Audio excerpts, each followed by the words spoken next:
नमस्कार दोस्तों, काफ़ी अरसे बाद आज हम फिर आपसे रूबरू हो रहे हैं। साथियों, पिछली साल की भांति ही इस वर्ष भी इस महामारी ने संपूर्ण भारतवर्ष को अपने आगोश में ले लिया है और इतनी भयंकर रूप में हमारे सामने आई है कि मनुष्य का जीवन ही असंभावनाओं के बीच फंस गया है। चारों ओर भय और आतंक का माहौल बना हुआ है।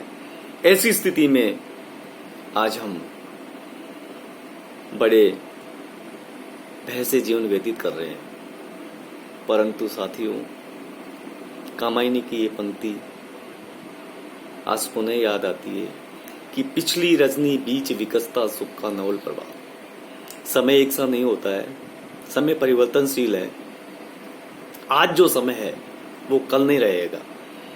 इसलिए निराश, व्यथित और दुखित होने की आवश्यकता नहीं है, क्योंकि ये बुरा समय भी बहुत जल्दी ही गुजर जाएगा।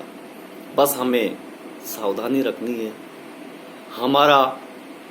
हमारे घर वालों का ध्यान रखना है, घर पर रहना है, सुरक्षित रहना है, स्वास्थ्य का ध्यान रखना है।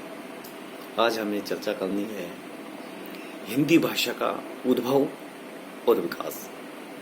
साथियों, हमारी जो प्रमुख भाषा है हिंदी, उसका उद्भव कैसे हुआ, कब हुआ, कहां से हुआ, किससे हुआ, ये अनेक प्रश्न है जो हमारे मनोमस्तिष्क में उत्पन्न होते हैं। तो इन प्रश्नों को जानना एक साहित्य के छात्र के लिए, साहित्य को पढ़ने वाले के लिए, हिंदी को जानने वाले के लिए आवश्यक हो जाते हैं। तो सबसे पहले हम ये जानते हैं कि हिंदी का प्रारंभ कब हुआ, हिंदी किससे उत्पन्न हुई। साथियों, भारतवर्ष में प्रमुख रूप से दो परिवारों की भाषाएं बोली जाती है। एक परिवार है आर्य परिवार, दूसरा है द्रविड़ परिवार। उत्तर भारत में जो भाषा बोली जाती है वह आर्य परिवार की भाषा है और दक्षिण भारत में जो बोली जाती है वह है द्रविड़ परिवार की भाषा। जो हमारी हिंदी है वो भी संस्कृत से ही आई हुई है। तो हम सबसे पहले इसके कालक्रम को देखते हैं। हिंदी का विकास कब से होता है, किन किन रूपों से होकर के आज तक ये चली आई है और हमारे सामने जो वर्तमान में है वो कैसे आई। भारतीय आर्य भाषाओं की हम चर्चा करते हैं तो मोटे रूप से हम इसे 3 भागों में विभाजित करते हैं। प्रथम भाग है प्राचीन भारतीय आर्य भाषा काल।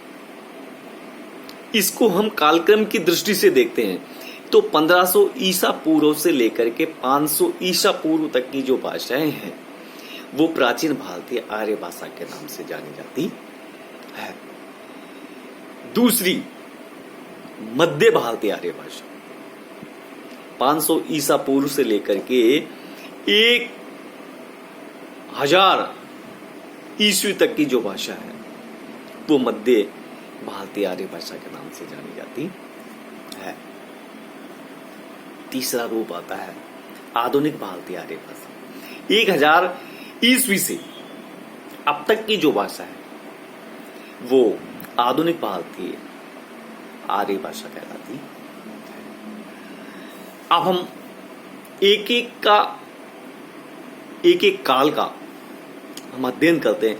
तो सबसे पहले हम अध्ययन करेंगे प्राचीन भारतीय आर्य भाषा का। इस काल में प्रमुख रूप से 2 भाषाएं थी साथियों, वैदिक संस्कृत और लौकिक संस्कृत। जैसा कि नाम से ही स्पष्ट हो रहा है, वैदिक संस्कृत जिस संस्कृत भाषा के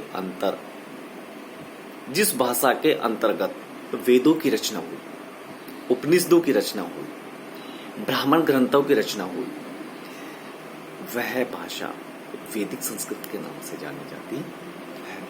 साथियों, हमारे प्रमुख रूप से 4 वेद हैं। उसमें सबसे प्राचीन वेद है ऋग्वेद। ऋग्वेद की रचना इस वैदिक संस्कृत में ही हुई थी।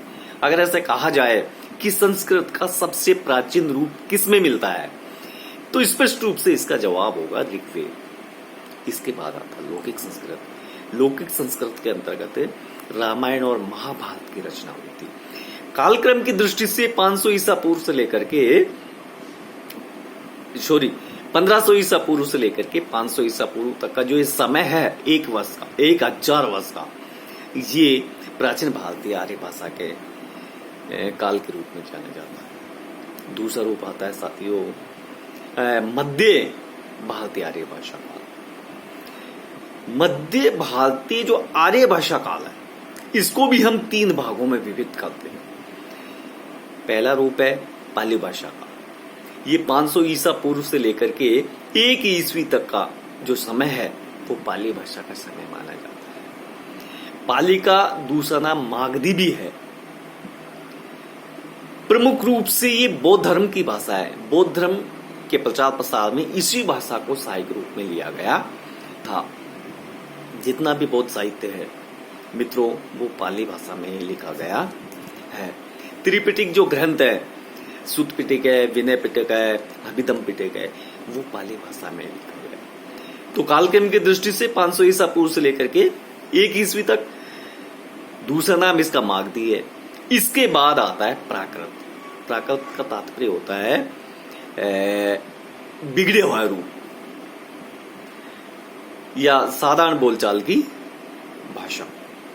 मित्रों, जिस प्रकार बौद्ध धर्म की भाषा पाली हो, उसी प्रकार जैन धर्म की भाषा प्राकृत है। संस्कृत के जो नाटक है, अधम नाटक है, अधम पात्र नाटकों में, संस्कृत के नाटकों में जो अधम पात्र हैं वो इस भाषा का प्रयोग करते थे। जैन साहित्य प्राकृतिक भाषा में लिखा गया। अब हम चर्चा करते हैं कि प्राकृत के रूप। प्राकृत के प्रमुख रूप से 5 रूप हैं। शोरसेनी प्राकृत, पेशाची प्राकृत, महाराष्ट्री प्राकृत, अर्धमागधी प्राकृत और मागधी प्राकृत। इन प्राकृत भाषा से ही आगे चल करके अपभ्रंश का उदय होता है। तो मित्रों, हम इसका क्षेत्र का अध्ययन करें कि ये जो 5 प्राकृत भाषाएं हैं कौन कौन से क्षेत्र में बोली जाती है, किस किस क्षेत्र में इसका प्रयोग किया जाता है। तो सबसे पहले लेते हैं हम शोरसेनी प्राकृत। सूरसेन था, जो कि मथुरा जनपद है, वो सूरसेन जनपद के नाम से जाना जाता था। इस क्षेत्र में बोली जाने वाली प्राकृत शोरसेनी प्राकृत कहलाती है। इसके बाद मित्रों आती है पेशाची प्राकृत। उत्तर पश्चिम में कश्मीर से लेकर के उसके आसपास के क्षेत्र में बोले जाने वाली भाषा है, वो पेशाची प्राकृत नाम से जानी जाती है। महाराष्ट्र इसका मूल क्षेत्र है। महाराष्ट्र में बोले जाने वाली प्राकृत महाराष्ट्री प्राकृत कहलाती है। अर्धमागधी, ये मागधी और शोरसेनी के जो बीच का क्षेत्र है उसमें बोलने वाली प्राकृत है, वो अर्धमागधी प्राकृत कहलाती है। मागधी प्राकृत। मगध के आसपास का जो क्षेत्र है वो मागधी प्राकृत का क्षेत्र आता है। 500 ईसा से लेकर के 1000 ईस्वी तक अपभ्रंश का काल आता है। अपभ्रंश को अवट कहा जाता है, अवध कहा जाता है, देश भाषा कहा जाता है, देशी भाषा कहा जाता है, कई नामों से पुकारा जाता है। शाब्दिक अर्थ है इसका बिगड़ा हुआ रूप। जब भाषा का सुसंस्कृत रूप न रह करके आम बोलचाल का रूप आ जाता है तो उसे अपभ्रंश कहा जाता है। मित्रों, कई विद्वानों के मतभेद, उनकी विचारधाराओं के आधार पर यह निष्कर्ष निकलता है कि इस भाषा का समय 700 ईस्वी आसपास से माना जाता है। आधुनिक हिंदी है वो इसी से आई हुई है। तो ये कहा जा सकता है कि अपभ्रंश से ही हिंदी की उत्पत्ति हुई है। लेकिन हिंदी की मूल जननी किसको माना जाता है? संस्कृत को माना जाता है।